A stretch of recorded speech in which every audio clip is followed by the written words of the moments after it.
Understanding the Zeitgeist Movement Critics, Malicious Intent or Innocent Ignorance. Hello, my name is Peter Joseph, and this is a July 15th, 2012 video essay. I haven't done an essay in a while, so I decided it would be about time. This video is going to quickly address some persistent misinterpretations of the movement which originate from researchers and reporters which, frankly, should know better. Please understand that there are many people out there who oppose or object to various issues brought up by the movement, but at least they do so in a way that actually has some basis with respect to what the movement is and does. I have nothing but respect for those who oppose us with general consideration and diligence in the process of their criticism. As the old saying goes, if we all agreed, there would be no progress. So this essay is not to denounce general critics of the Zeitgeist movement who have done basic fundamental research of the movement and communicate their ideas and objections in a mature, respectful way. That's amazing and great. In fact, I want to bring on notable critics of the movement to the Zeitgeist Movement's global radio show to speak with me and others directly about their objections. Unfortunately, a lot of people out there prefer to just criticize from afar.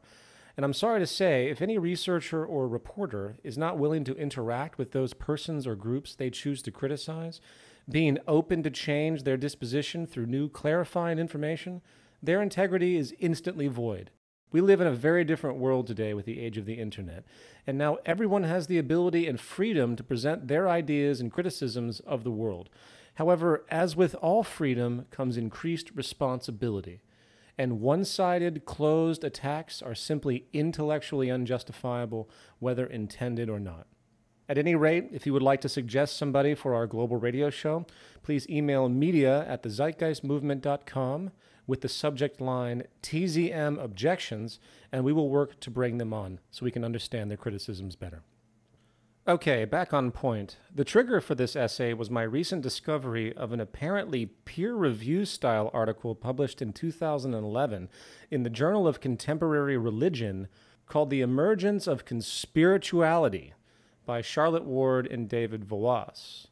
I discovered this article by stumbling upon the current state of the Zeitgeist Movement's Wikipedia page, which sadly undergoes constant edit wars by some very persistent and clearly anti-Zeitgeist Movement gatekeepers that subtly pollute and distort what the Zeitgeist Movement actually does. You know, as much as I appreciate Wikipedia's democratic platform, which is truly amazing in most cases, when it comes to anything controversial or seemingly subjective in interpretation, you often end up with ongoing edit wars, and only the most persistent and aggressive will win. In such a context, Wikipedia is not about truth and proper representation. It is simply about aggression and persistence, and those with the most time, evidently, will win. Anyway, while I never take Wikipedia seriously as a source on that basic level, I am still very much amused by what surfaces in this sort of entertainment aspect with respect to the ongoing debasing of the Zeitgeist Movement there through deliberate misinterpretation and spin by its gatekeepers. My favorite part is the current criticism section, not only because none of the criticisms actually have anything to do with the Zeitgeist Movement's interests and intents, but also because of how much it outweighs in focus the other flimsy statements that appear to express what the Zeitgeist Movement is, actually providing no real information of relevance at all. Just a hodgepodge of prima facie interjections that ignore mostly everything the movement advocates, harping instead on my personal, unrelated artistic expressions, the Zeitgeist film series, specifically my first film, which was made years before the movement was even realized and has no direct connection at all with respect to the movement's interests. And for those familiar, it's nothing new. We have endless 9/11 conspiracy relationships from the first film highlighted, which of course have nothing to do with anything we promote. We have this very odd article by Michelle Goldberg, which suggests that the movement is some type of anti-Semitic cult, along with some dubious claim about a German social network site that banned evidently one of our groups because of anti-Semitism, which is completely absurd, since there's no evidence that the group that was banned had any official connection to our chapter network and was not just some random page using our name, which has been prolific across the internet. And not to mention, of course, the Zeitgeist Movement clearly has no racial, religious, or class bias and rather seeks human unification and support in general, not division. But my real interest here is the noted article in the Journal of Contemporary Religion and the lapse, complete lapse of academic integrity put forward by the authors, which paints not only an incorrect picture of the movement, but an offensive and defaming one. Let me ask you a question. If you were a reporter wanting to learn about the Zeitgeist movement objectively, and you wanted to understand what it was, what it did, what would you do? Would you go to Wikipedia? Would you go to some random blog or YouTube video that comes up in a search engine? Or would you go to the official site that actually made its points very clear regarding what the organization does, its mission, and review our official materials and lectures? The Zeitgeist Movement's website has been up since 2009 with a very concise FAQ and an enormous number of lectures by our lecture team. It's very difficult to miss, in fact, how obvious what our mission is. Sadly, however, it appears the FAQ, the PDF guides, the lectures, and the enormous amount of work put into this through radio shows and parallel websites, blogs, and so forth, our global event days, our town hall lectures, our media project, the entire educational method and avocation, apparently all of that is invalid when it comes to the interest of some of those that wish to report on us. Of course, to give credit where credit is due, the New York Times, the Huffington Post reviews of Z-Day, along with many live interviews and reports by Russia Today, mostly got it right. But the vast majority continue to embarrass themselves with what appears to be simply lazy research or, even worse, malicious intent. In fact, very quickly, an amusing article, at least in gesture, produced by the London Telegraph a few weeks ago, without any noted evidence at all, claims that an unfortunately disillusioned boy, insensitively labeled as Forest Boy by the media, was, quote, inspired by the Zeitgeist movement, with the author going on to make some of the most egregious errors I've ever seen in an article. It said the boy was inspired to travel to Germany by the teachings of the Zeitgeist movement that aims to destroy market capitalism. The Zeitgeist movement has never published anything about destroying anything, first of all. Our disposition is simply that capitalism will destroy itself. In fact, we are simply watching it go down and planning for the future like any diligent group should. As far as his traveling to Germany, the author was forced to actually retract and remove a claim that I originated from Germany. I, Peter Joseph, apparently am a German citizen, which, of course, I'm not, amongst many amateur errors, though I guess that might add in well with the argument that apparently I'm anti-Semitic, so I'm sure Michelle Goldberg appreciated that. Nevertheless, it also refers to things like it's a, quote, political movement that holds future generations will view Christianity as a fraud, unquote. Actually, no. The Zeitgeist movement respects all religions equally as a course of human evolution and has never published anything making such statements. This is, once again, a deliberate misinterpretation coming from my personal 2007 film, which had interests about comparative religion and has nothing to do with the movement itself. If Michael Moore started a social movement, does that movement mean it's going to have to be about, say, adolescent violence, such as what was the context of his film in part for Bowling for Columbine? What about his movie Fahrenheit 9/11? Does that mean his movement would have to be about 9/11 issues that were denoted in the film? No. Even the premise that a whole nonprofit social movement could be based upon merely a film series is idiotic. Anyway, moving on. The article also refers to us as a protest movement, which is really odd given that we've never protested anything and do not intend to, for we don't believe in the efficacy of traditional protest. Instead, we work through peaceful educational projects in the hope to bring about sound logic and reason regarding new social possibilities. So the public, once informed, can make up their own mind. And if we transition, we do. If we don't, then we don't. In the words of Buckminster Fuller, a strong influence on the Zeitgeist movement's intent, quote, you never change things by fighting the existing reality. To change something, build a new model that makes the existing model obsolete, unquote. Sadly, the Telegraph reporter is not alone, and this leads us to the noted article in the Journal of Contemporary Religion. The context of the Zeitgeist movement's inclusion in this article is presented as related to a phenomenon perceived by the authors called conspirituality, which is defined as a combination of New Age beliefs and conspiracy culture, in effect. Now, it isn't the scope of this essay to discuss the rather abstract linkage the authors are trying to draw, but I will say that the entire paper is based upon a series of self-defining, self-referring, extremely subjective, circumstantial presuppositions that haphazardly and crudely categorize a large number of counterculture type groups in the world today.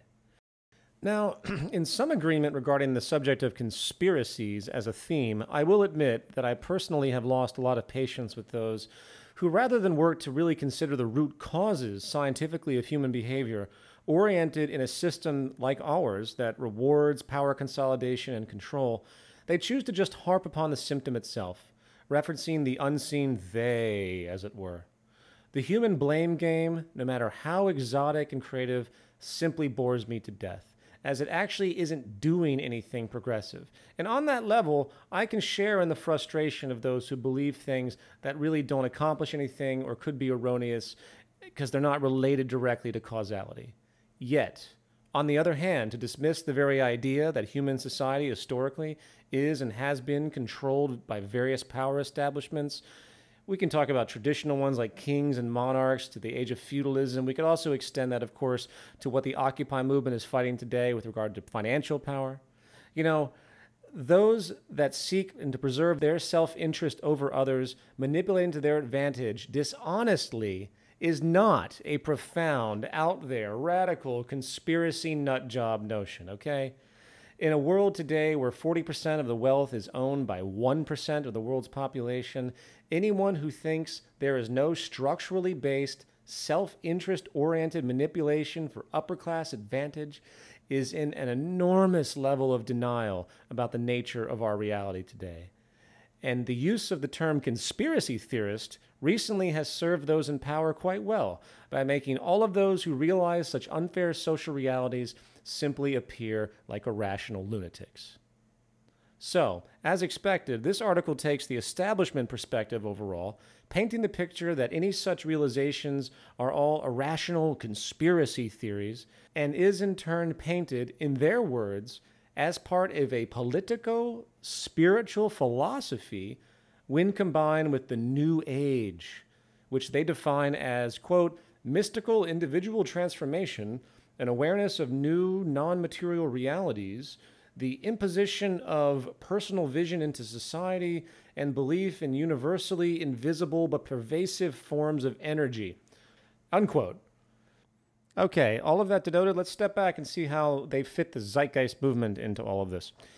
On page 7 of the article extract, a section entitled The Emergence of Conspirituality, they begin to discuss the Zeitgeist movement by sourcing a singular statement, very much out of context, and in a very misleading manner, from an old, obviously cherry-picked introductory essay called The Means is the End, which can be found archived online. They partially quote a paragraph which, to one who has not read anything else in the essay, provides absolutely no info about what the Zeitgeist movement is, not to mention opening it up to large-scale semantic misinterpretations, obviously fitting their agenda. The quote is as follows, open quote, "The elite power systems are little affected in the long run by traditional protest and political movements. We must move beyond these establishment rebellions and work with a tool much more powerful. We will stop supporting the system while constantly advocating knowledge, peace, unity, and compassion. We cannot fight the system. Hate, anger, and war mentalities are failed means for change, for they perpetuate the same tools the corrupt, established power systems use to maintain control with. This could be called a spiritual awakening," unquote. First, the end statement, "this could be called a spiritual awakening," appears nowhere in the noted section and is completely out of context, only placed because they felt it was convenient. Not to mention that the entire context of the quote has nothing to do with New Age free thought and certainly devoid of anything suggesting conspiracy theory outside of the obvious acknowledgement I've already stated with respect to abuse in power, which has been rampant since the beginning of time. Also, since I stated that quote, for those that don't understand it, given my comments earlier, this is depicting a Martin Luther King, Gandhi-style non-participation, which is probably the strongest form of peaceful activism anyone can be a part of. And for those that don't understand that, please get out your history books and understand what non-violent, non-participation activism actually is. It's extremely important. I suspect by the circumstances presented here that Martin Luther King and Gandhi, given their recognition of abuse from power and oppression from power, coupled with their interest to see humanity work together, I guess they would also be considered conspiritualists as well. So given the nature of the quote being truly absent of anything New Age or conspiracy-oriented, they circumvent this problem with the preceding paragraph stating the erroneous and long-debunked intent association regarding my 2007 film Zeitgeist, which again has nothing to do with the Zeitgeist movement. They state, quote, "The second quote is weighted towards conspiracy theory." This is, by the way, what they're referring to, the quote I just read. "It was taken from the Zeitgeist movement, a website promoting global activism connected to Zeitgeist the movie, a 2007 web movie. Zeitgeist alleges, among other things, that organized religion is about social control and that 9/11 was an inside job," unquote. And then that's when they actually have the quote that I just read. So you can see how this is framed. You know, I would like the authors of this article to provide one piece of evidence that the Zeitgeist movement officially promotes anything denoted in my film Zeitgeist the movie.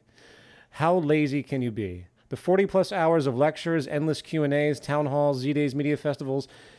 Is there one official publication, lecture, about 9/11 conspiracies that we denote, 9/11 truth, by myself or other prominent individuals representing the Zeitgeist movement in talks? Is it any of our guides and PDFs?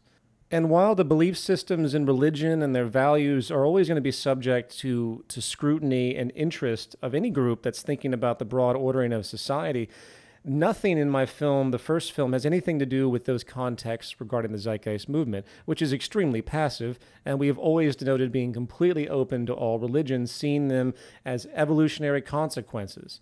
Nevertheless, I do find it amusing that in one of the sources they have for those statements, it goes back to my zeitgeistmovie.com website, which in the Q&A they source actually has the following statement a few paragraphs down. It says, "The relationship of the films is mainly in gesture to the Zeitgeist movement. While the films have served as an inspiration for the movement, the subject matter in the films is not to be confused with the main materials interests of the Zeitgeist movement itself, which focus on values, resource economics, and sustainability. For example, TZM is not about 9/11, comparative religion, central banking, financial reform, or the like. In the world today, many are active in these areas and work to resolve them on a per-case basis. The Zeitgeist movement is not interested in this. Its function is to find the source of problematic social phenomenon and act to resolve it at its core. This is why a completely new social system is expressed in the movement's material." Unquote. Obviously, they read that and ignored it. Nevertheless, the article then goes on in general to lump a number of subcultures into this new, obviously pejoratively angled conspirituality institution, then leading up to a final indication of the exceptional academic fallibility of the authors. It states, quote, "Providers have credentials and appear credible to many, despite promoting beliefs that often seem bizarre to non-subscribers. Jacques Fresco, inventor of Zeitgeist the movie and the movement, is an architect." Does anyone else see something wrong with this statement? How could the authors, even visiting my personal film project website, zeitgeistmovie.com, made by the director, me, I mean, how do you mess that up? It sounds to me like they took a bunch of stuff and they didn't bother to fact check anything. And they probably had some really bad intern or somebody compile this conglomerate of subcultures, and they just went in and just threw this thing together. And it's really, really pathetic. And by the way, for those that don't know, Jacques Fresco is the director of the Venus Project. I have to tell you, though, if this is the state of our academia today, peer review academia, I am terrified. Okay, in conclusion, if the Zeitgeist movement embodies this conspirituality, taking this seriously still, it would have to fit the criteria that they've denoted, which is on page 3 of the extract or page 104 of the whole journal. It says, quote, "We argue that conspirituality is a politico-spiritual philosophy based on two core convictions. The first, traditional to conspiracy theory, and the second, rooted in the New Age. Point 1, a secret group covertly controls or is trying to control the political and social order. And number 2, humanity is undergoing a paradigm shift in consciousness or awareness, so solutions to number 1, that denoted the secret group, lie in acting in accordance with an awakened new paradigm worldview." Okay. Criteria number 1. Does the Zeitgeist movement promote that a secret group is covertly trying to control or is controlling the political and social order? Not at all. The Zeitgeist movement expresses, in part, that the social system supports the creation of power establishments, and those establishments have a tendency to operate for their own self-interest, often in a dishonest way, against others. And that is not a far-fetched conspiracy theory, even though there might be conspiracy-oriented by definition. This is common knowledge, commonly understood, and our legal system today prosecutes such active figures and institutions almost on a daily basis. There is no mystery. Second criteria, does the Zeitgeist movement believe that, quote, humanity is undergoing a paradigm shift in consciousness or awareness, and solutions to the first issue lie in acting in accordance with an awakened new paradigm worldview? Well, I don't know what the hell that even means, frankly, but the Zeitgeist movement simply recognizes, and is throughout all of our materials again, that everything undergoes change, including our social system. We promote tangible, scientifically based, proven solutions to help solve current problems and create prosperity. That's it.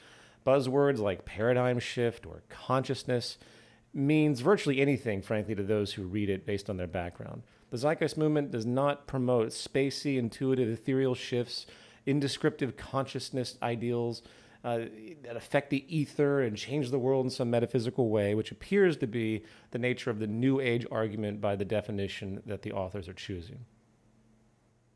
Now, I will admit that because of the vast popularity of the Zeitgeist film, the Zeitgeist movie, and the whole film series, you do have people that see this, and then through the grapevine, they hear about the Zeitgeist movement, and they do instantly think that there's some connection, which is obviously the point of this entire video essay that I'm doing. However, the moment those people begin to interact with anyone in the Zeitgeist movement, if they're trying to promote 9/11 truth, comparative religious awareness, or New Age things, if you will, whatever, they will find out very rapidly that the Zeitgeist movement has nothing to do with any of that. Doesn't mean that there aren't people that might claim such things that are in complete ignorance, but we have no control over that.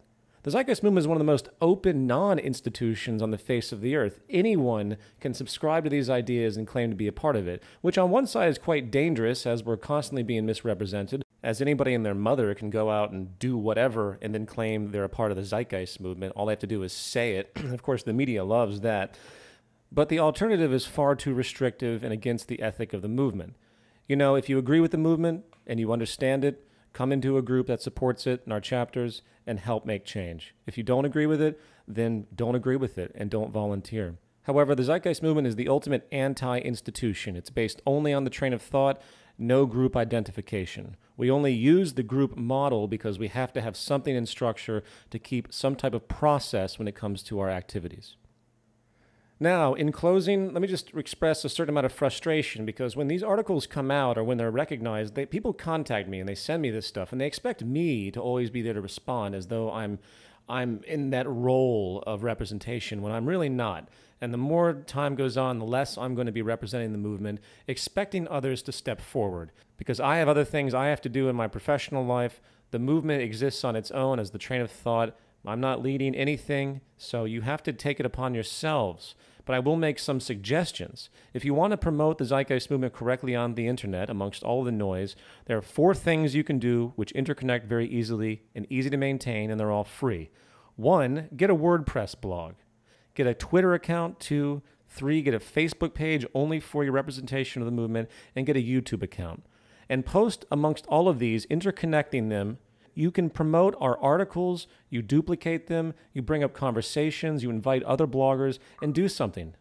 It does not take a lot of effort every day to maintain simple internet activism, so when people come to the internet, they actually understand what we're doing in the general sphere. Since, as denoted in this article, it appears a lot of our supposed academic researchers actually don't do any tangible research at all. They're sourcing bullshit. And if you want to stop the bullshit, you're going to have to come in and begin to counter it. So that's all I have to say. This is Peter Joseph. Thank you for listening.